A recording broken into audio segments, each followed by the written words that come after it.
Don't be a pussy. Don't let nobody disrespect you. Be cool and be kind of a dick. Always keep your mouth shut. Nobody likes a tattletale. What a fag. You little Don't bitch. let your woman run your life. Bros come before hoes. Get laid. Be a man. Be a man. Grow some balls. So man up. Man up. Man up. Man up. Man up. Grow some fucking balls. Act like a man. Be a man. The Mask You Live In, that's a documentary that describes the life of young guys in North America. A very interesting piece. I encourage you to have a look at Netflix. And the mask is something that young guys put on every day in the morning. It's a set of attitudes that they think they have to take on to conquer the day. My name is Rik Strubel. I run the global marketing for Axe, or Lynx in some markets. Axe is the biggest personal care brand for men in the world. And part of my job, the very interesting part, is what's up there, which is to try and understand what does it mean to be a man today? What is it that gets young guys out of bed? What makes them worry? What gets them excited? What do they find sexy or boring? And also, why do they believe that they have to put on a mask in the morning when they get up? One of the sentences or words that you saw there and that you heard was man up. And man up is something that comes up all the time. Man up is something that I have been told when I was little, by coaches, by friends, even by strangers. And even today, sometimes you're being told to, come on, don't be a pussy, be a man, man up, what's wrong with you, man? And if the guys in this room are anywhere similar to the 3,500 guys that we researched together with our partner Promundo, then every single guy in this room will have been told to man up at some point in his life. Then if you go a level deeper and you look into the research that we've done, you see that probably in this room about half of the men have been bullied. Some of them have been bullied physically, with impacts on their lives even today, and some verbally. However, a lot of bullying has been happening over the course of the years. And if you guys are similar to the guys we researched, then half of you have felt down, depressed, or hopeless in the past 2 weeks. Now, those are shocking facts. However, we tend to think that men have it easy in this gender thing, that somehow we got away with it, that we are the privileged ones. Now, in some ways, that is true. But working on a male brand, after about 15 years working for female brands, and really diving into the heads of young guys and understanding how an Indonesian is struggling with life, how a North American is dealing with the everyday, or a European, really made me wonder, if men are so privileged, why is it that guys are 4 times more likely to commit suicide than women? If guys have it so easy, why is it that 69% of men who had suffered depression said they preferred to deal with the problem themselves? And why is it that men make up 90% of the prison population in the US? If men have it so easy, why is it that 41% of guys are afraid of looking different for the fear of being judged? Now, if you run a male grooming brand, which makes not only deodorants and shower products, but face care products and styling products, that's a very relevant question for us. And the answer that we found together with Promundo is inside that box. It's the man box. It's basically a box of socially constructed attitudes that men are expected to be. Tough, stoic, violent at times. Men are not supposed to cry, show emotions, etc. So that is the norm. That's what men are supposed to be. Now, when I look around, even at this conference, I see gratefully that femininity is finally moving on. And having a 9-year-old daughter at home, I know how important it is, and it reminds me every day that we need to continue to break the barriers to make sure that kids like my daughter can grow up and be the woman that they want to be. However, there is a conversation happening. But what about my boys? I have 2 boys, and if they decide to pick up a hobby that's not football, if they decide to become artists and not engineers, are they going to get some shit on the way? And from what I see, they do, and guys are fed up with it. And what that creates is toxic masculinity. You see way too many examples of that, whether it's in politics, whether it's in Hollywood, or whether it's in sport. Toxic masculinity can have harmful effects on others in society and on the man themselves. Guys, interestingly enough, who live by the rules of those man box, so basically by the man-up rules, by the attributes that make sure that you don't put yourself out there too much. So the guys that adhere to that are 4 times more likely to bully others. They're also more likely to be bullied themselves. They are 4 times more likely to make unwanted comments to women. On the other side, they also feel more isolated and depressed. So toxic masculinity is more topical than ever, and it has a massive impact on society. Now, if toxic masculinity wasn't bad enough, then we went a little bit further, and we tried to understand what's the other impact that the man box is making, and it has an impact on how attractive guys are to women. So we did an attraction study, a quantitative study, which is anonymized, so there's no reason for you to lie whether you're a man or a woman. And this is what men said. An attractive man needs to have a lot of cash, needs to be ripped, and needs to have a masculine attitude. And that is a global study, by the way. It's not a particular market. Then we asked women the very same question. What makes an attractive man for you? And I have to reiterate, because some friends of mine were telling me, that's bullshit. You know, come on. It's a quantitative study. And this is what they said. This is what women are looking for. It's humor, it's personality, and it's individuality.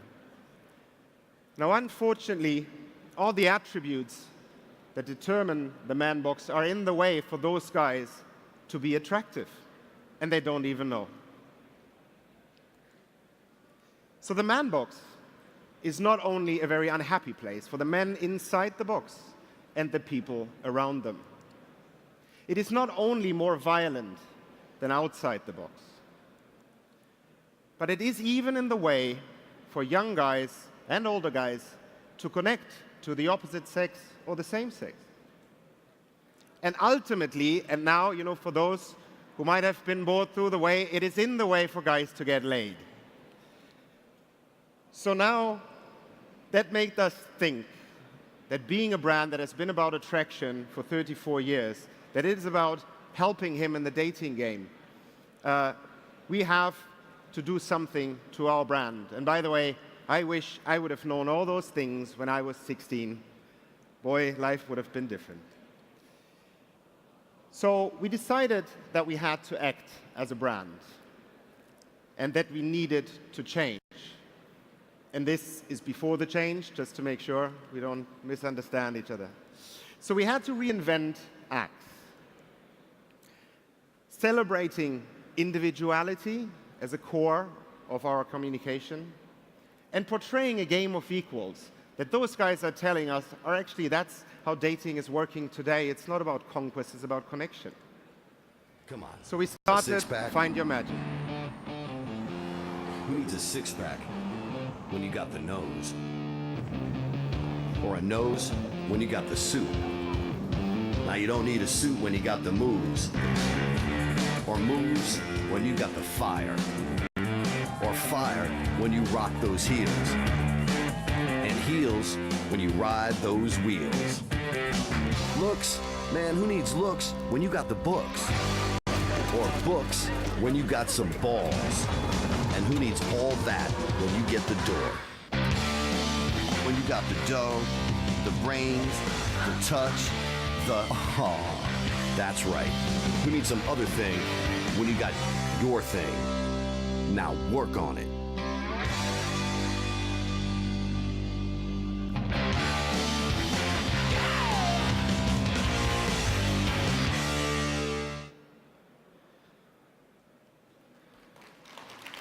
Thank you. Thanks. It's very reassuring because that was the response that we got. We launched Find Your Magic about a year ago. And there were guys like Gabe saying, I hate commercials. You know, that's the last thing I want to watch. But well done. And it was not only Gabe, and thanks Gabe for that, but it was billions of impressions. It was hundreds of thousands of shares and likes.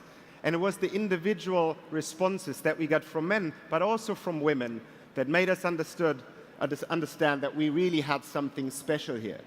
So through the year, we saw the brand attributes grow, we saw the sales grow, and we saw that we were getting back into the relevant space for young guys. So we are highly encouraged to continue. But we knew that we wanted to go further in addressing the problem, which is that one. Oh. Gender bullshit is holding men back. But how do you make things visible if guys never talk about it? So there's one thing that never lies, and that is what people search in their own little room, in their own comfort zone. So we worked with Google to understand what are the key questions that guys are asking, and we found 173 different questions related to male insecurities. 173,000 searches.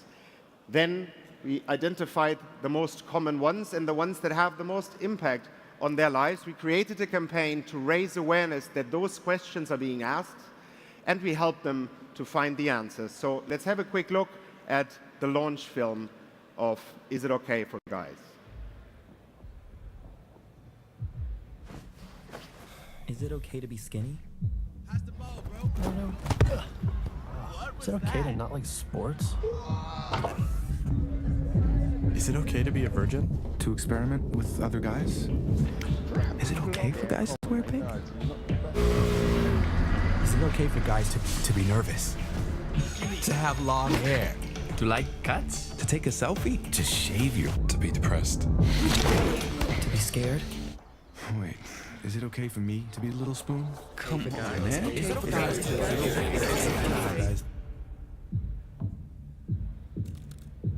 Go online to search and see for yourself.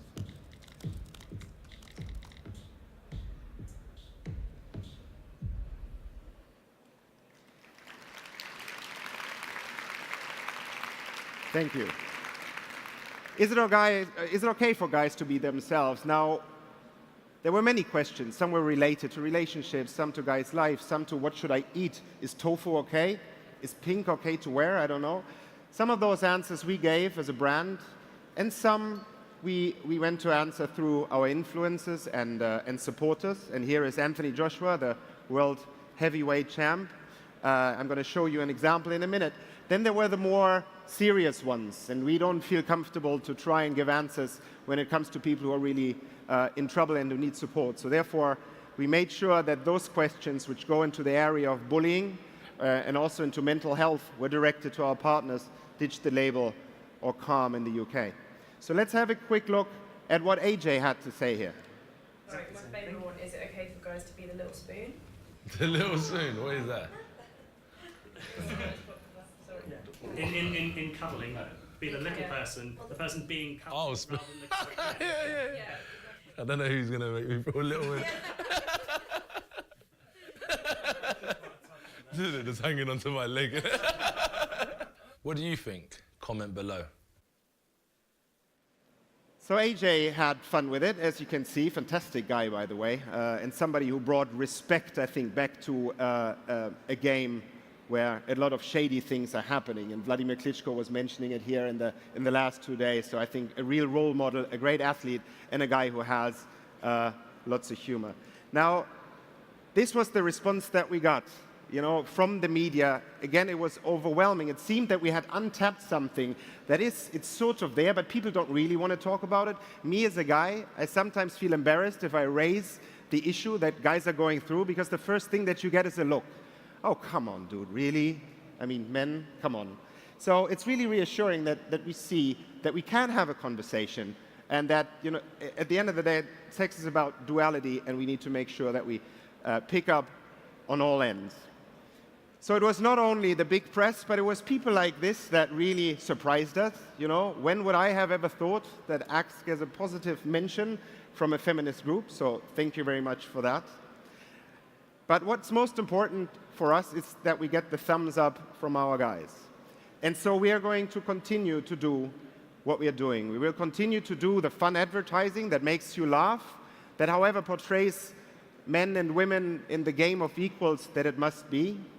And then we will continue to drive our purpose, which is about inspiring young guys to express their individuality and become their most attractive selves. And if there's anything in the way for them to be their most attractive self, then we will go and help address. And we are one of many, which is great, and we want others to join. Because ultimately, not only does this help the society and the guys and my two boys, but it does make an impact to the brand. Brand love grows, and ultimately, business does as well. So to summarize, being a man is a concept in flux. Masculinity shouldn't be rigid. It's a concept that should be constantly evolving. And we as brands, or as media partners, or as technology developers, we have the capacity to drive change. You see at this Web Summit conference how much is changing and how much ideas and passions and visions are changing many, many things around us. So it's in our hands, because essentially, man is what you make it. So if it's for the content you create, if it's for the technology you develop, or if it's for the boys you bring up, please do me a favor and try and stay out of the man box. Because there's so many different ways to be the truest, happiest version of the man you want to be. So what I'd suggest is just go out there and find yours. Thank you.